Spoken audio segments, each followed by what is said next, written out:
हाँ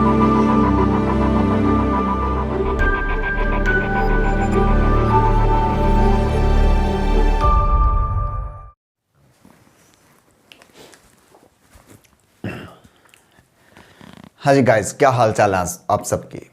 तो दोस्तों, हम लोग जो हमारे रीट के लिए लिटरेचर स्टडी कर रहे हैं, तो जो लेक्चर्स प्रीवियस लेक्चर्स जो आपने देखे हैं, उसके बाद एक न्यू कॉन्सेप्ट जो हम आज स्टार्ट कर रहे हैं वो है हमारा सिमिली और मेटाफर।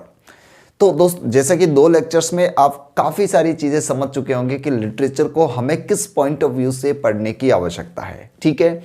और आज के सेशन में हम लोग जो ये दोनों टॉपिक पढ़ेंगे, सिमिली और मेटाफर, और यहाँ से किस किस तरीके के क्वेश्चंस पूछे जाएंगे उनकी भी चर्चा हम इस सेशन में कर लेंगे। तो दोस्त, यहाँ पर आज की जो हेडिंग रहने वाली है वो है हमारी simile and metaphor. Simile and metaphor. तो सबसे पहले जो एक हमारा फिगर ऑफ स्पीच है वो है सिमिली, उसकी हम चर्चा कर रहे हैं। तो सबसे पहले आपको बता दूं, ये दोनों के दोनों जो आपके फिगर्स ऑफ स्पीच है ये कंपैरिजन बेस्ड है, कंपैरिजन बेस्ड। यानी इनको ध्यान रखना, हम सिर्फ और सिर्फ इनका यूज कंपैरिजन के लिए यूज किया जाता है जब भी 2 ऑब्जेक्ट्स में कंपैरिजन करनी हो, ठीक है। तो देखो, बहुत डिटेल में समझना इसको। सिमिली होती क्या है? सिमिली होती है, एक कंपैरिजन है, इट इज अ कंपैरिजन। ध्यान से सुनना, ये तुलना होती है, कंपैरिजन तुलना होती है। It is a comparison between 2 dissimilar things. It is a comparison between 2 dissimilar things. ये 2 ऑब्जेक्ट्स के बीच में कंपैरिजन होती है, ठीक है।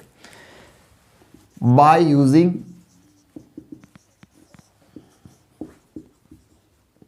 वर्ड्स लाइक और एज। ध्यान रखना दोस्त, इसके अंदर कंपैरिजन जब करते हैं तो उस कंपैरिजन में आपको 2 वर्ड्स लाइक और एज का यूज करना आपके लिए आवश्यक होता है, ठीक है। इन लाइक और एज की हेल्प से जब हम कंपैरिजन कर रहे हैं, इसी वजह से इसको हम एक्सप्लिसिट कंपैरिजन भी कहते हैं। Explicit comparison. देखो गाइस, यहां पर ध्यान रखना, इसको हम लोग एक्सप्लिसिट कंपैरिजन इसलिए कहते हैं क्योंकि इसमें स्पष्ट रिवील्ड होती है, ठीक है। रिवील्ड होता है जिसमें आपको कोई चीज हिडन नहीं होती। जब आपको लाइक और एज का यूज दे दिया, इन दोनों का मीनिंग होता है की तरह के समान, तो ऑब्वियसली सेंटेंस को देखते ही पहली नजर में आपको यह रिवील हो जाता है, प्रकट हो जाता है कि इस स्टेटमेंट में कोई ना कोई कंपैरिजन की गई है, ठीक है। इसी वजह से आपको एक्सप्लिसिट कंपैरिजन कहा जाता है, जिसको कहा जाता है स्पष्ट कंपैरिजन, स्पष्ट तुलना, ठीक है। और इस डेफिनेशन की अगर हमने बात की थी तो यहां पर आपको यह भी ध्यान रखना है कि जब भी कंपैरिजन होती है तो वो 2 डिसिमिलर ऑब्जेक्ट में होती है। यानी कंपैरिजन जब भी होगी तो दोनों जो ऑब्जेक्ट जिनके बीच में कंपैरिजन होगी, दोनों का जो नेचर होता है वो डिफरेंट होना जरूरी है। कैसे? एग्जाम्पल के तौर पर देखो, अगर मैं आपको बताऊं तो ध्यान से सुनना। जैसे यहां पर मैं कहूं कि लता सिंग्स लाइक राधा। अब दोस्त, यहां पर ये कंपैरिजन है, यहां पर लता की कंपैरिजन आपने राधा से की है। और यहां पर ध्यान रखिएगा, दोनों सिमिलर है। राधा एक गर्ल है और राधा और लता दोनों एक गर्ल है। तो यहां पर सिमिलर कंपैरिजन है, ध्यान रखना, सिमिलर ऑब्जेक्ट्स है। क्या है? सिमिलर। इस वजह से ध्यान रखना, ये सिर्फ और सिर्फ कंपैरिजन है, मैरिली कंपैरिजन। ये सिमिली नहीं है, ध्यान रखना, इसको हम सिमिली नहीं कहते हैं। ये सिर्फ और सिर्फ कंपैरिजन है, क्योंकि कंपैरिजन के लिए हमारे पास एक शर्त है कि कंपैरिजन किन में होनी चाहिए? डिसिमिलर में। कैसे? जैसे अगर मैं कहूं कि लता सिंग्स लाइक अ नाइटिंगेल, ठीक है, लता सिंग्स लाइक अ नाइटिंगेल। अब बात को समझिएगा, यहां पर लता जो है, ठीक है, यहां पर लता एक कन्या है, गर्ल है, और इसकी कंपैरिजन एक बर्ड से की जा रही है। इन दोनों ऑब्जेक्ट्स में यहां पर कंपैरिजन की जा रही है। एक लड़के की कंपैरिजन एक पक्षी से, एक बर्ड से की जा रही है। और उन दोनों के बीच में जो पॉइंट ऑफ सिमिलैरिटी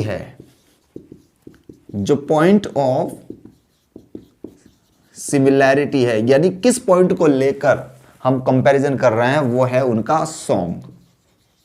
या उनकी स्वीट साउंड, स्वीटनेस, ये इन दोनों के बीच में एक मतलब कॉमन चीज है कि दोनों की आवाज जो है वो मधुर है। और इसी को ध्यान में रखते हुए लता की कंपैरिजन नाइटिंगेल एक कोयल से की गई है।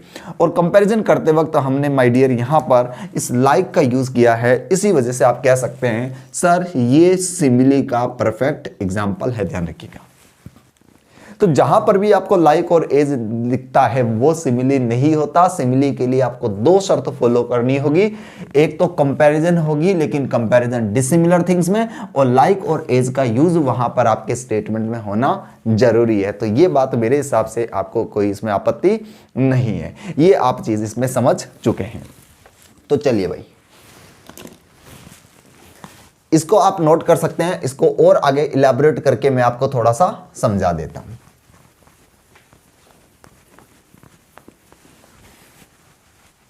देखिए फिर दोस्त, यहां पर आपने देखो सिमिली की डेफिनेशन आपने सीखी, आपने देखा कि सिमिली होती क्या है।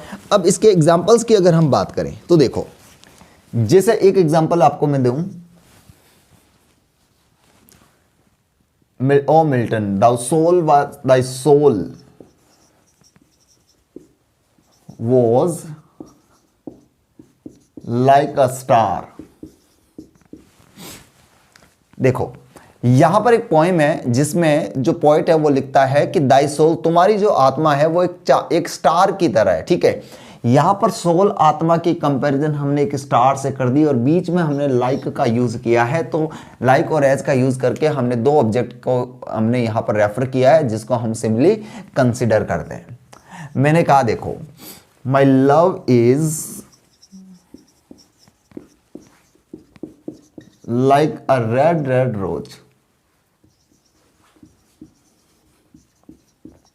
देखो, my love is like red red rose. यहां पर अपने लव की कंपैरिजन, अपने प्यार की कंपैरिजन, अपने लव की कंपैरिजन एक रोज से की है और साथ में आपने लाइक का यूज किया, तो दो डिसिमिलर ऑब्जेक्ट है और बीच में लाइक का यूज किया, इसी वजह से हम इसको सिमिली कंसीडर करते हैं। मैंने कहा माई ग्रैंडफादर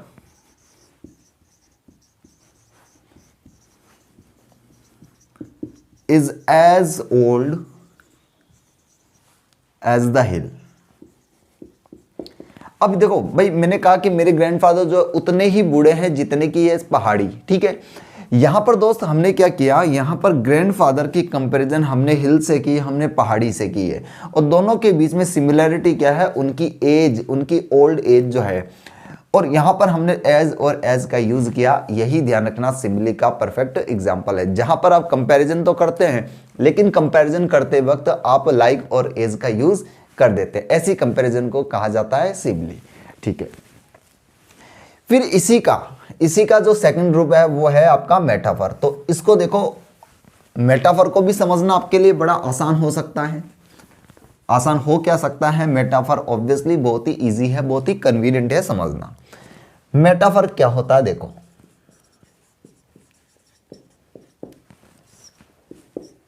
इसकी डेफिनेशन होगी, देखो सुनिएगा, it is a comparison, it is a comparison between two dissimilar things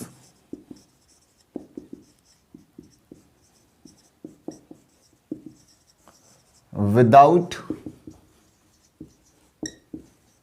using words like or as। देखो सिमिली में आपके सामने ध्यान रखना लाइक और एज का यूज नहीं होगा। बाकी सिमिली में लाइक और एज का यूज होता है लेकिन मेटाफर में लाइक और एज का यूज नहीं होता, बस ये बेसिक डिफरेंस है। और बाकी ध्यान रखना एक सिमिली की तरह ही होता है मेटाफर।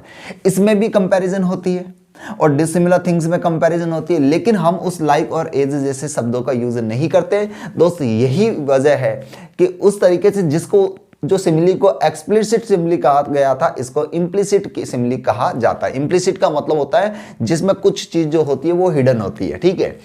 ये जो सिमिली है, ये जो मेटाफर है, इसको हम इनफॉर्मल, इसको हम लोग कंप्रेस्ड सिमिली भी कहते हैं, कंप्रेस्ड सिमिली।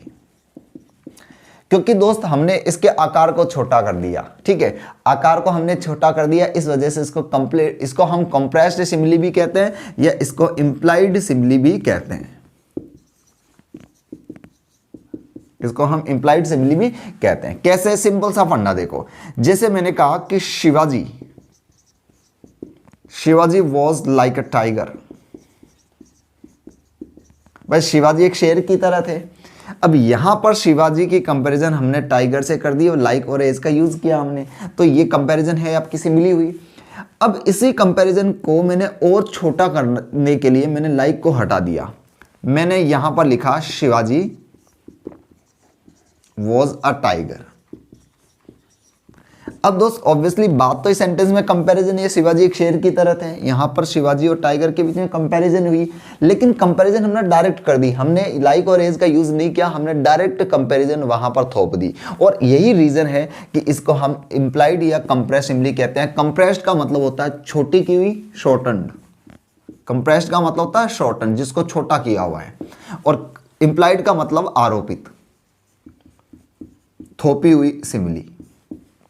एक बात ध्यान रखना, हर एक सिमिली को हर एक मेटाफर में, हर एक मेटाफर को हर एक सिमिली में इसको कन्वर्ट किया जा सकता है। जैसे ये आपका सिमिली का एग्जांपल था, इसको हमने मेटाफर में कन्वर्ट कर दिया, और इस मेटाफर को चाहें तो हम सिमिली में कन्वर्ट कर सकते हैं। तो ये एक परफेक्ट हमने एग्जांपल यहां पर देखा। अब दोस्त यहां पर ध्यान रखना, जो आपके ये सिमिली मेटाफर जो होते हैं, सिमिली मेटाफर जो होते हैं, ये आपके प्रोज में भी हो सकते हैं और आपके पोएट्री में भी हो सकते हैं, यानी दोनों के दोनों जो ये फीचर्स है, ये प्रोज और पोएट्री दोनों में आपको समान रूप से ये मिलते हैं, ध्यान रखिएगा। यानी ऐसे के अंदर भी आपको ऐसे एग्जांपल दिए जा सकते हैं जो सिमिली के एग्जांपल्स हो, पोएट्री के अंदर भी दिए जा सकते हैं, ड्रामा में भी दिए जा सकते हैं, यानी किसी पर्टिकुलर जॉनर का ये फीचर नहीं है, ये सब में समान रूप से अप्लाई किया जा सकता है। तो ये दोनों के बीच में डिफरेंस था जो मुझे लगता है कि आपको समझ में आ चुका है। बॉलीवुड सॉन्ग जो होते हैं उसमें सिमिली और मेटाफर के जो एग्जांपल्स होते हैं हमें बहुत ज़्यादा एक्सेसिव मात्रा में हमें मिलते हैं। जैसे सॉन्ग हमने सुना होगा कि तू रंग शरबतों का मैं मीठे घाट का पानी, तो वहाँ पर जो तू रंग शरबतों का, शरबतों के रंग से कंपेयर कर दिया गया है, तो ऐसी जो कंपैरिजन होती है वो ही तो आपके मेटाफर होती है।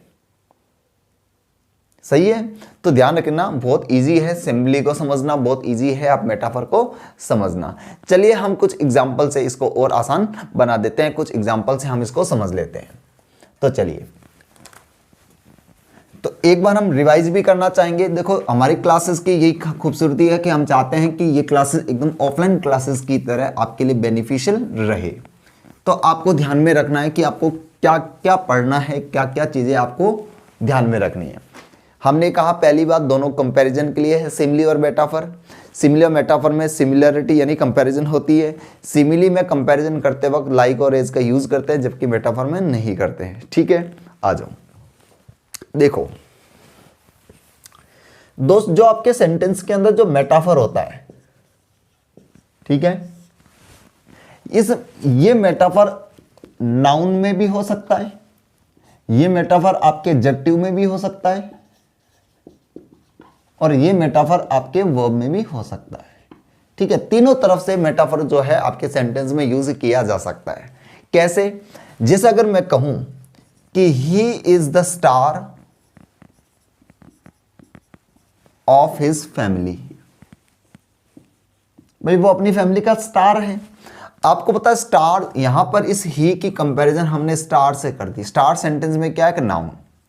तो ऑब्वियसली इस सेंटेंस के अंदर स्टार एक मेटाफर है, इसको हम कह सकते हैं स्टार का मीनिंग होता है मेन। जो पूरे सेंटेंस में, जो पूरी फैमिली में जो मुखिया है, भाई जो मुखिया है वो अपनी फैमिली में कौन है? स्टार है।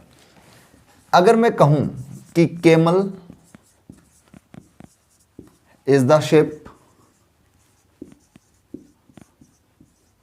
ऑफ द डेजर्ट, भाई केमल जो है, ऊंट जो है वो रेगिस्तान का जहाज है, तो ऊंट को रेगिस्तान का जहाज कहा गया है। अब कैमल की कंपैरिजन हमने डेजर्ट से कर दी है, और दोनों के बीच में हमने देखो इसको, देखो यहां पर, सॉरी यहां पर हमने देखा कि कैमल की कंपैरिजन हमने शिप से, जहाज की, रेगिस्तान के जहाज से हमने कंपेयर किया है। तो भाई सिंपल सी बात है कि कैमल एक एनिमल है और शिप जो है एक नॉन लिविंग थिंग है, दोनों जो है अलग अलग डिसिमिलर है। और इस कंपैरिजन को हमने नाउन में रखा है, तो हमने कहा कि नाउन के अंदर भी हम कंपैरिजन रख सकते हैं। ठीक है, इसके साथ में दोस्त मैंने आपको कहा कि कंपैरिजन वर्ब में भी हो सकती है और एडजेक्टिव में भी हो सकती है। जैसे मैंने कहा कि he is the vulture, he is the vulture of the province. देखो वल्चर गिद्ध, ठीक है, हम लैंग्वेज के अंदर गिद्ध किसको बोलते हैं? लुटेरों को। जैसे भाई गिद्ध जो होते हैं, लुटेरे जो होते हैं, ठीक है, जो प्लंडर होते हैं, जो लूटमार करते हैं, उनको हम लोग जैसे एक बेसिक भाषा में फॉर्मेलिटी के तौर पर उनको गिद्ध से कंपेयर किया गया, नेगेटिव वे में हमने कंपेयर किया गया। तो वल्चर होते हैं गिद्ध। अब मैंने कहा ये जो आदमी है वो इस क्षेत्र का क्या है? एक लुटेरा है, एक प्लंडर है, एक वल्चर है। तो वल्चर वैसे तो गिद्ध और बाज को कहते हैं, यहां पर इस ही व्यक्ति की कंपैरिजन वल्चर से की हुई है। चूंकि ये नाउन है तो आपने कहा कि सर ये नाउन के अंदर हमने सेंटेंस में कंपैरिजन को यूज किया है, इट मींस ये नाउन में मेटाफर का हमने यूज किया है। साथ में हमने कहा कि मेटाफर आपके एडजेक्टिव में भी हो सकता है दोस्त। जैसे हम कहते हैं गोल्डन साइलेंस, हमने कहा गोल्डन अपॉर्चुनिटी,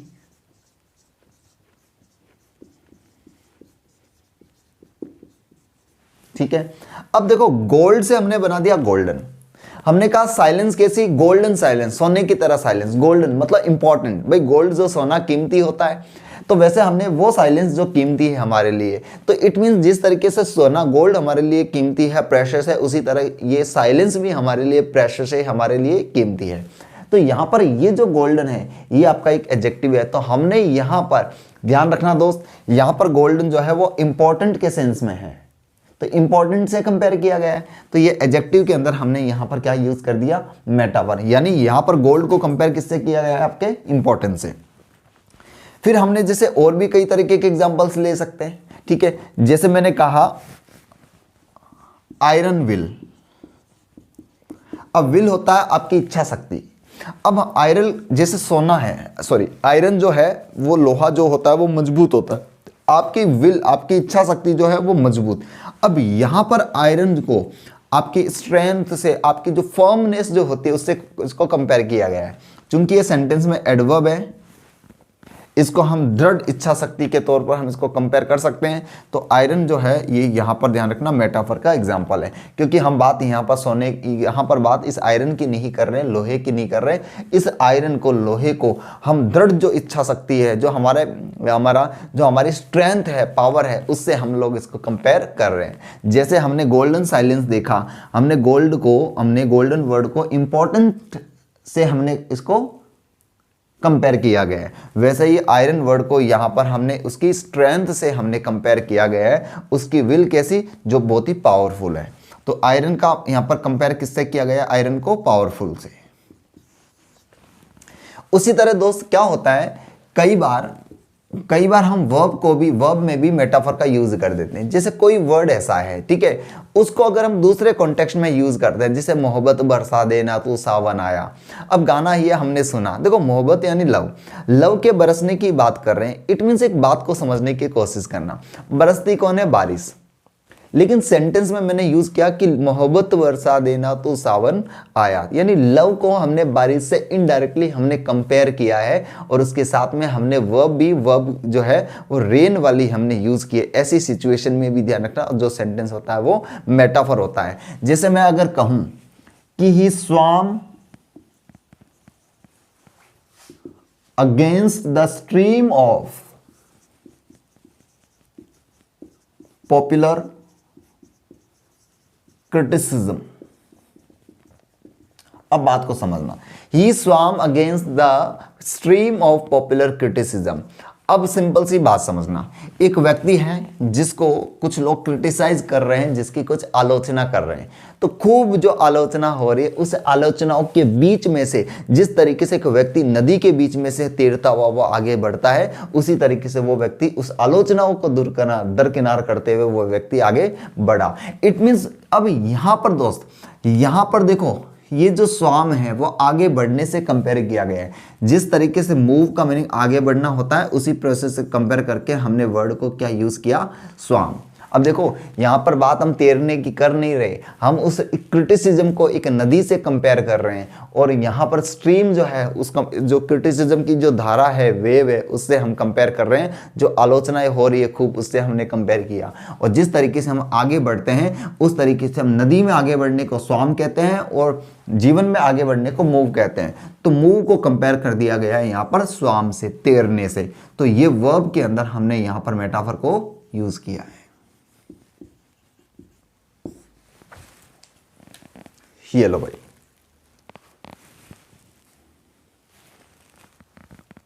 तो ऐसे हम लोग इनको पहचान सकते हैं। चलिए एक सेंटेंस और दे देता हूं। मैंने कहा pluck from the memory a rooted sorrow. ठीक है, pluck from the memory a rooted sorrow. देखो इस सेंटेंस को समझना, यहां पर इस सेंटेंस का मतलब, प्लक का मतलब फूल तोड़ने के लिए आता है। अपनी मेमोरी से एक जो शोरो है, जो वहां पर जड़े जिसने जमा रखे, उसको बाहर निकालो। ठीक है, अब सिंपल सा फंडा देखना, जिस तरीके से एक प्लांट होता है उससे हम कोई पौधा, कोई प्लांट जो होता है उससे फूल हम तोड़ते हैं, तो वैसे ही यहां पर आपकी जो मेमोरी है उस मेमोरी से किसी शोरों को, दुख को तोड़ने का यहां पर मीनिंग कन्वे किया गया है। तो यहां पर दोस्त प्लक फूल तोड़ने के लिए आता है, लेकिन यहां पर मैं अपने दुख को वापस तरोताजा करने के लिए यूज किया है, वहां पर उसको निकालने के लिए मैं यूज कर रहा हूं। तो वर्ब के अंदर यहां पर दोस्त मेटाफर ये हो चुका है। हालांकि आपके एग्जाम में सिर्फ नाउन तक ही सीमित जो है क्वेश्चंस दिए जाते हैं, लेकिन मैंने आपको ये सारे के सारे फीचर जो है वो पढ़ा दिए हैं। इन पर बेस्ड मैं खूब सारे एग्जाम्पल्स आपको आगे करवा दूंगा दोस्त। प्रैक्टिस के लिए मैं खूब सारे ऐसे एग्जाम्पल्स करवा दूंगा ताकि डाउट ही नहीं बचे। प्रीवियस एग्जाम में जो आ चुका है और क्या आ सकता है वो सारे सेंटेंसेस आपको मैं सेशन में करवा दूंगा, ताकि क्वेश्चन के गलत होने की कोई चांस ना बचे। हमारा टारगेट है रीट में जो आने वाले 30 क्वेश्चन है, 30 के 30 क्वेश्चन हमको करेक्ट करने, ये हमारा टारगेट रहना चाहिए। तो दोस्त ऐसे ही बस पढ़ते रहिए, हंसते रहिए, मुस्कुराते रहिए और स्वस्थ रहिए। जय हिंद, जय भारत।